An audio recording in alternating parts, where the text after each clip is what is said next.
All righty. Hello, ladies and gentlemen. Happy Tuesday. My name is Casey Halpern, and I'm thrilled to be joined by my good friend, diehard Rangers fan, king of Rangers Twitter, podcaster, and Rangers writer for the Hockey News, Johnny Lazarus, to talk about Rangers Devils, tonight's hockey games, and the rest of the NHL playoffs. Johnny is an awesome follow on Twitter, so go shoot him a follow and start keeping tabs on everything he is doing. His handle is below in the ticker, which I just set to start. His handle is below in the ticker. The Blue Crew, his podcast. You can find all of his written work on the Hockey News. Johnny, appreciate you taking some time to come rap about the games and more. How are you, my friend? It is always a pleasure to talk to the one and only astute hockey guy. So, Casey, thank you for having me. And this is the best time of year. This is my March Madness. This is, Christmas. This is everything that you dream of being the first round of the NHL playoffs. Action every single night, fun stuff every single night. And these playoffs have certainly not disappointed so far. Yeah, they've been quite the whirlwind. A lot of series are knotted up currently. I've tuned into every Ranger game thus far. I watched the Leafs' epic comeback last night after I quickly pronounced to my two roommates that the Leafs were absolutely dead. They immediately came back. So it's good to see that my mush still works on hockey. I am a hockey sharp myself. But before we dive into the games and all Rangers Devils talk, it's no secret that I'm not a hockey sharp at all. I follow the NHL from very afar. Most of my knowledge stems from NHL 2K5, I believe, with Marty Turco on the cover. 2K NHL. Nobody played the 2K NHL game. No, because it came with the Xbox 360 when it first came out. Great game. They had like the goalie vision as well. NHL 2010, also love, one of the all-time greats. What advice do you have for me and basically everyone watching on how to bet the NHL playoffs, aside from following you, of course? Yeah, well, betting the NHL playoffs is definitely tough. I think it all is about trends, and you got to find a trend and kind of ride that. And the trend that I've been riding, since game one has been Islanders Hurricanes under first period. I've been tweeting that out every single Islander Hurricane game day, and it's 4 for 4 right now with that game starting actually in an hour. So, you got to look at how the two teams are playing, how the two teams are trending, and the Islanders Hurricanes, for example, is just, two of the top 5 defensive teams in the NHL all year long. Playoffs, you tend to get a little bit tighter defensively. So you'd think, both teams wouldn't be taking as many risks in the D zone. So obviously those games would be a little more low scoring. The NHL this year was one of the more high scoring seasons in history. But like I said, come playoff time, it's just a little bit more intense, a little bit tighter. Guys are gripping their sticks a little bit tighter as well. And, goalies seem to step up. Look at what Akira Schmid's doing for the Devils. That guy, had a decent regular season, but he was a rookie. He was playing in the USHL 2 years ago. And, now he's kind of lighting up the NHL playoffs, so be it, and has only allowed 2 goals in 2 games. So, I think unders are certainly a trend. The road teams have been a trend also. The away teams have been winning. I'm not sure what the exact percentage is, but the away teams have won most of the games for whatever reason. So I think it's just finding trends. Similar to NBA, similar to NFL. It's always a trend kind of thing when it comes to betting. But NHL playoffs, I'd say the totals are more high risk, high reward than the sides because – any given night, a team just shows up more desperate, and the over/unders typically lean under this time of year. Yeah, so players get tense, just like the Rangers crowd last night. Everyone's sitting on the edge of their seat. Going back to the backup goalie for a second, is it me or does this happen every year where one team just makes a change, brings in the backup, and it just ignites them, and it ends up that this team starts to move forward and advance? Well, it seems to happen to the Rangers more than anyone. You think back to last year, they faced Louis Domingue in the first round. Tristan Jarry didn't play until Game 7. They also played Antti Raanta in the second round in the Hurricanes, and Peter Kochetkov came in for Game 7 for a little bit. And then, one that stands out is 2016. The Rangers played against the Penguins, and they faced Matt Murray, who had never had any NHL playoff experience. And then that was the first of his back-to-back Stanley Cup run. So whatever reason, I don't know why it happens to the Rangers, but sometimes – listen, I think for whatever reason, guys play different in front of certain goalies. Maybe when it's the number one guy, they're a little bit hesitant to back check or hesitant to block a shot because they know the number one guy's there to bail them out. When the backup's in, you got to be a little bit, more aware, I guess, defensively because maybe you just don't have as much confidence in that guy in goal. So there's no real answer to it. There's no real statistic by it, but whatever reason, it does always seem to happen to the Rangers. Maybe that's just a biased answer, but that's just how it feels, at least recent history. It's just like they rally around the guy, and I don't know. I guess they just play their best. It's kind of like a backup quarterback's first start in the NFL. Like whenever that happens, you like tend to want to back the team starting the backup because. Is that true? I mean, don't fact check me on that, but if I can recall off the top of my head, like whenever backups come in for their first start, like I'm pretty sure they've been covering more recently than not, but then it's just I wouldn't touch them. So maybe it's something similar in the NHL. I have no idea. I'll leave that for you to look into. Yeah. But let's get into the meat and potatoes here. Being that I'm a humongous bandwagon Rangers fan, a proud one, I should mention, last night's game did catch me by surprise, and I want you to correct me if I'm wrong on my assessment from last night. To me, they looked like just a lot slower and very sloppy, and it was like they were trying to play keep away rather than press and like put pucks on net. Whereas in like football, there's an old saying like pass aggressively to take a lead and run late to keep it at the end of the game. Last night looked like the opposite of the Rangers, where they were just like passive early, and then for 10 minutes in the beginning of the third period, it resulted in the goal finally when they were aggressive. Am I correct in that assumption? Yeah, I mean, just based on how the Devils played strategically, it looked like they were in a 1-2-2 in the neutral zone, which, kind of forces pucks to the outside and takes away the middle of the ice, which is, what every skilled team wants to do is play through the middle, and that's how you create plays. That's how you make plays, right? You have the puck in the middle, kick it wide, and then get it back to the middle to generate traffic to the net. And, for whatever reason, the Rangers just couldn't figure that out. A lot of passes were being turned over. The Devils just seemed to be everywhere. The Rangers had, rarely any odd man rushes, I think, throughout the entire game, whereas the Devils seemed to get behind the Rangers D and use their speed to really burn the Rangers defensemen. I mean, obviously, you look at that Jack Hughes goal, and Hughes just had a quick first 3 steps on Fox and came in alone on Igor in the first 3 minutes of the game. And, let's face facts, he danced Igor out of his jockstrap. So, I just think the Rangers, like to your point, you're absolutely right. Like the Rangers just couldn't really get their feet under them. The Devils were just a step quicker the entire night in all aspects of the ice. Like they were winning every board battle. They were hunting back, tracking down pucks, and offensively too, the Devils were winning every race, it seems. So, I think that's the Devils team that we watched all year. The Devils hadn't found their game in the first 3 games for whatever reason. Maybe it's nerves because everyone wants to talk about their inexperience, and sometimes you got to just settle into your game when the game obviously is at its highest peak in the playoffs. So the Devils team showed up last night, and I thought that was the first game that they really did play to their brand and their identity of Devils hockey. And, I think that's what most Ranger fans right now are in fear of,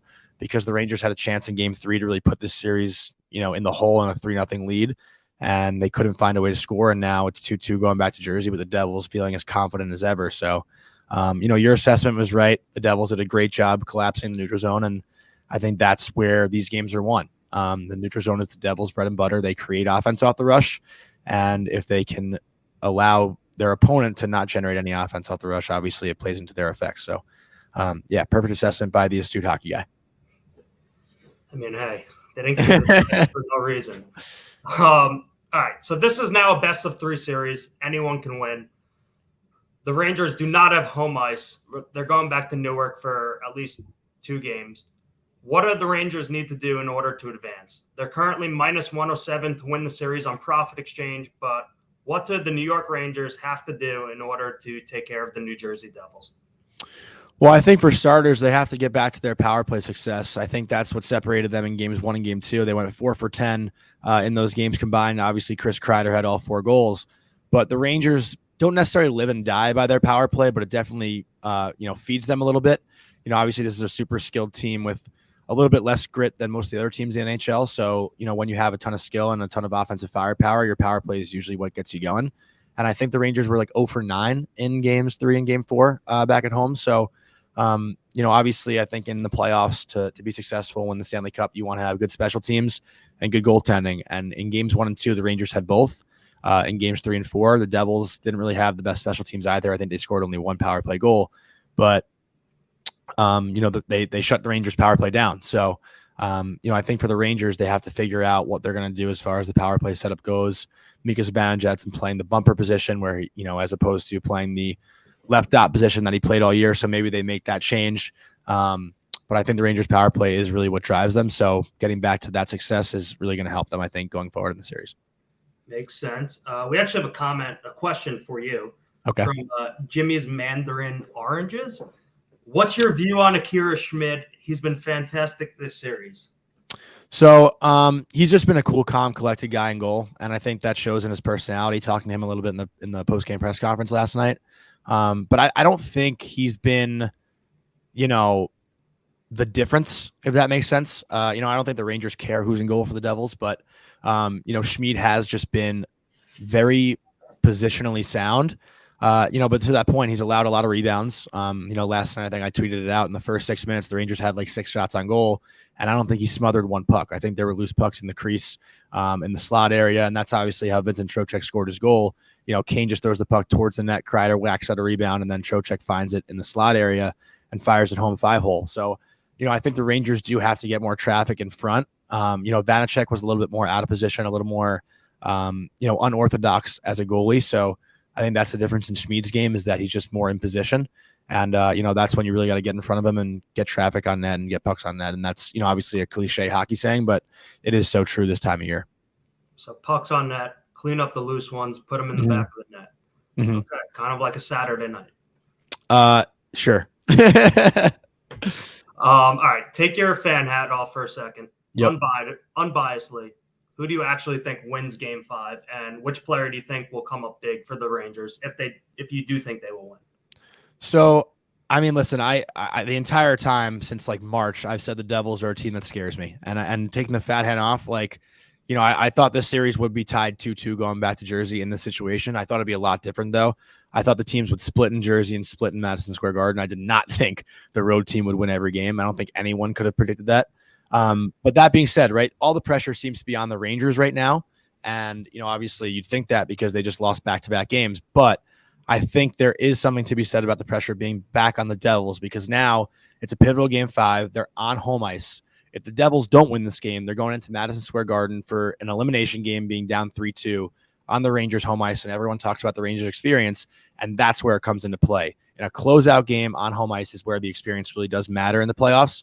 So I think the Devils, I think right now the Devils have the edge. And I'd be lying if I didn't say that. But I do think there's more pressure now on the Devils than on the Rangers, because if the Devils do win this game, the Rangers are going back home, a place they're confident in playing. Obviously, it didn't go well in Games 3 and Games 4, but they've played well all year long at Madison Square Garden, and they can easily force a Game 7 on the road. So the Devils choke in this opportunity. I think that's going to be in the back of their minds. So I think there is more pressure on the Devils, and that's why I think the Rangers win. And the player that will be the X factor in this game is Igor Shesterkin. He's yet to have a shutout, I think, in the playoffs. And, this could be a game. I actually shouldn't have said the word shutout, because you don't want to say the S word. But I think this is a game that Igor Shesterkin just steals, because he's been the best player, I think, for both teams in the entire series. And, he's shut this strong offensive Devils team down. And this is a game to me that's like a 2-0 or 2-1, 1-0 finish. Interesting. I never knew that shutout was like a jinx in hockey. Oh, yeah. I shouldn't have said it, and now it's going to backfire. Yeah, you're fine. Trust me. If it came out from my mouth, then we might have an issue. I am known to be mush around the office and some things, but hey, I'm an astute hockey guy. So if the Rangers do win tomorrow night, I don't want to jump ahead. I'm just saying if. When is Game 6? Is it Friday? It's Saturday, 8 o'clock. Oh, okay. So prime time. All of New York will be able to get lubed up all day, head over to the Garden, and really cause some ruckus. Oh, yeah. Okay. So, yeah, I don't disagree with you. I actually think the pressure is on the Devils to win tomorrow then. Yeah, well, I mean, it's just all situational. Obviously you want to take care of home ice, and neither team has been able to this series, excuse me. And, this is the Devils' chance. Like, hey, like they're in that locker room right now. Like, hey, momentum's all on our side right now. We have to pounce on this opportunity to go into Madison Square Garden and try to win a series. And if they don't, then what? So I just think the Rangers know that they have that home game in their back pocket. And if they steal one on the road, this series could be huge. But obviously, it goes both ways. I just happen to think, if the Rangers were home tomorrow, I'd say the same thing. The pressure's on the Rangers. Yeah, of course. Yeah. I mean, we'll see what happens. We'll see how the series shakes up. It's been a great watch so far. I'm hoping the Rangers can pull it off tomorrow night and then win in Game 6, but who the hell knows? It's hockey. I have a feeling it could go 7. It probably will. Mm-hmm. But let's pivot and let's look at tonight's slate. I'm curious who you like tonight. Islanders at Hurricanes. Do you think Carolina advances tonight? Who do you got right now? It's Islanders at plus 140 and Hurricanes at minus 146 on Profit Exchange. I am leaning towards the Islanders solely because I don't want to upset my good friends Adam, Zach, and Johnny. They're big Isles guys, so I'm going to ride with them. One of them actually works for the Islanders, so take them, and hopefully they could pull it out tonight and bring the series back to Belmont. Yeah, I'm actually with you here. I think the hardest game obviously is the closeout game in any series, in any sport even. And, the Islanders, I think they're still waiting for Sorokin to have a game where he's lights out. Ilya Sorokin's been one of the best goalies in the NHL all year, and I don't think he's played really up to par in this series. Not saying he's been bad, but, he was a guy this year that I think led the NHL in shutouts, really kind of carried this Islanders team to the playoffs when they were missing Matt Barzal. Obviously, they got some contributions from Bo Horvat and Brock Nelson and Anders Lee, Noah Dobson. Like they have good guys on their team. Like they're a solid team top to bottom. But I still think we're waiting for that Sorokin game where he just stands on his head. So, I think the problem for the Islanders right now, which is actually a stat I saw today because I'm so into the first period under bets, the Islanders haven't had a first period lead in 24 straight playoff games. So that's they haven't scored. Yeah, haven't scored a first period. Huh? How many years does that go back? I would think back to the 2020, the bubble. I would imagine. But the Islanders haven't scored a goal in the first period in this series yet. So I think scoring the first goal for them would be huge. And if they do get that first goal, then I think they sit back on Sorokin. I mean, they scored the first goal, I believe, in Game 3, but it wasn't in the first period. So just going back to that, if they score in the first period and protect that lead, I do think there will be a Game 6 at Belmont. All right, so Isles need to strike first. All right, let's go to the next game. Wild at Stars. Speaking of great goalies, I'm a big Jake Ottinger fan. He's one of the best netminders in hockey. This guy stands on his freaking head.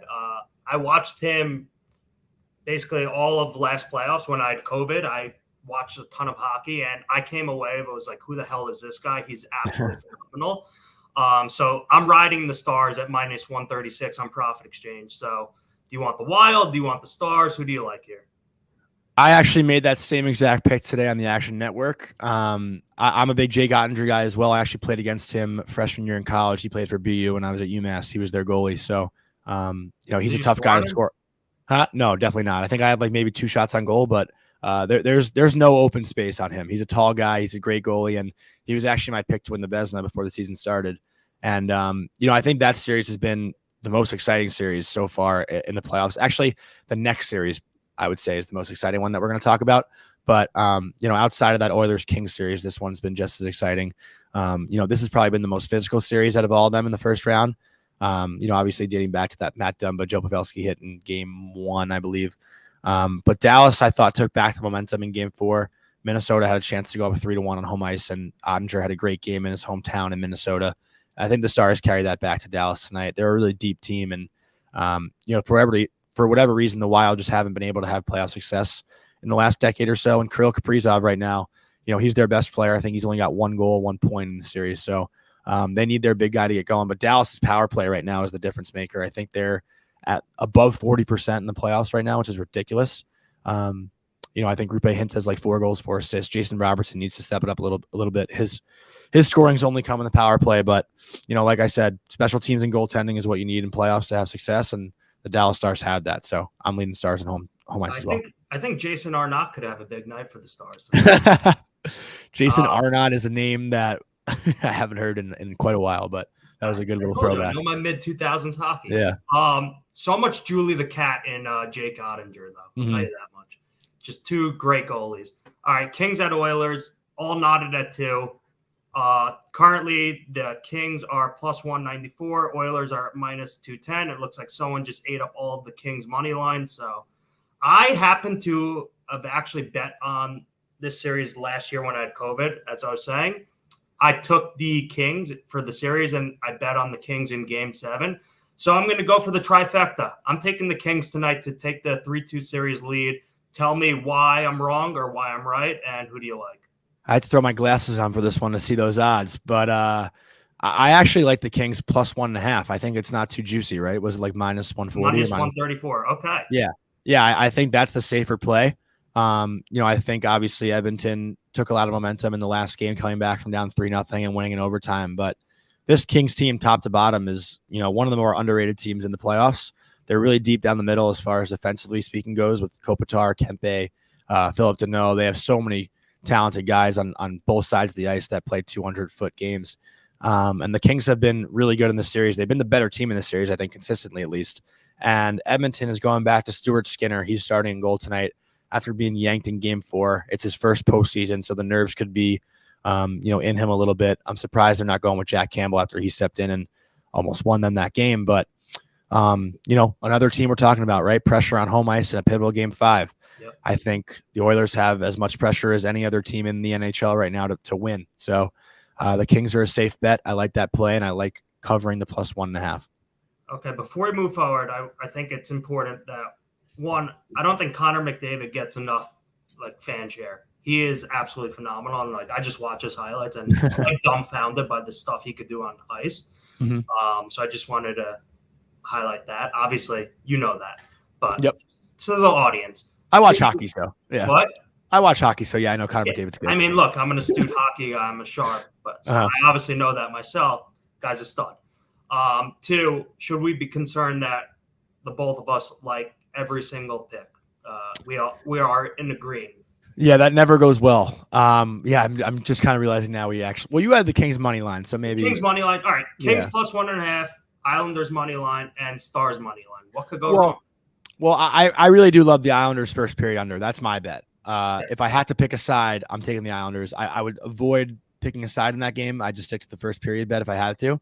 But the Dallas side, I truly do love. And then the Kings +1.5, the value, I think is just too good to pass up. Okay. Should be a great night of hockey. Johnny, before we get out of here, give me your Stanley Cup Finals prediction and who the champion will be. Oh, my God. It's kind of changed every day. It's so hard.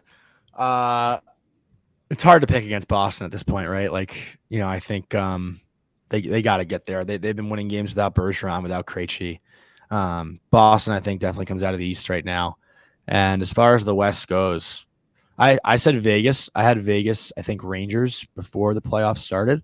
And Vegas has looked really good, I think, in the first round so far. Jack Eichel's playing well in his first playoff. Mark Stone's back from injury. So I'll go Boston, Vegas, and that'd be a pretty exciting series, I think. 2 great cities also. Who wouldn't want that? What about you? I haven't Let me interview you. I haven't given much thought to this, but you know what? I'm going to ride my guy Jake Ottinger to the Stanley Cup, and I'm going to take the Rangers. Sure, I'm going to be the bandwagon fan. Rangers Stars, and hopefully the Rangers hoist the cup. I know that would make my brother very happy, so I want that to happen. Will it happen? Probably not, but that's what I'm predicting. That's what I hope. So Rangers over Stars. Well, I hope you're right. Yeah, I'm sure you do. Johnny, thank you so much for doing this. I had a blast getting in the chat. What do you have to plug? Where can people find you? Let them know. Just pretty much anything on Twitter. I put all my stuff there. JLazzy23, the Blue Crew Pod, Bleacher Report stuff, the hockey news. Got my foot dipped in a lot of different pools. So it's all in one place, and that's on Twitter. So just, follow me on Twitter and whatnot. And Casey, thanks for having me. Always fun talking to you. And hopefully the bets do well and we don't go 0-3 because we know how this goes when we agree with things. So should be a fun night of hockey. I'm excited. Should be a great night of hockey. Just to recap, Islanders money line, Stars money line, and Kings +1.5. All of them can be found on Profit Exchange. You'll get the best odds all NHL postseason long on Profit Exchange. Tell a friend. Johnny, always a pleasure.